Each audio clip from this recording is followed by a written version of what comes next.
మాలేశ్వర క్షేత్రములో సరస్వతి పుష్కరాల సందర్భంగా ఏర్పాటు చేసిన మన అన్నప్రసాద క్షేత్రములో నేడు అన్నప్రసాదాన్ని స్వీకరిస్తున్నటువంటి భక్తజనులు ఎందరో వందలాది వేలాది మంది భక్తులతో కిటకిటలాడుతున్నటువంటి అన్నప్రసాద క్షేత్రము. ప్రతి ఒక్కరూ సరస్వతి పుష్కర స్నానాన్ని ఆచరించి అన్నప్రసాద క్షేత్రానికి విచ్చేసి అన్నప్రసాదాన్ని స్వీకరిస్తున్నటువంటి భక్తచేయులందరికీ కూడా ఆ యొక్క సరస్వతీదేవి అనుగ్రహము కలగాలని కోరుకుంటూ ఓం సరస్వత్యై నమో నమః.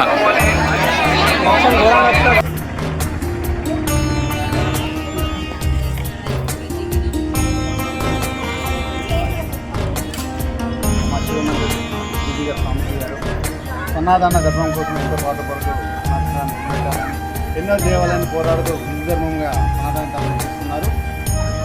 ఈ సంవత్సరము 2025 15వ తారీఖు నుంచి సరస్వతి పుష్కరాల కోసమై ఇక్కడ మాలేశ్వరంలో ఎంతోమంది భక్తజనానికి అందరికీ కూడా 12 రోజులు 24 గంటల్లో అన్నదాన కార్యక్రమం ఏర్పాటు చేసి ఎంతోమందికి వేల మందికి ప్రతిరోజు అన్నదానం ఏర్పాటు చేశారు. అదేవిధంగా స్వామీజీ గారికి మా శ్రీ మలయాళ భగవతి పీఠం తరఫు నుంచి డివోషనల్ తరఫు నుంచి కూడా మరి చూసి సత్య మహాభాగ్యం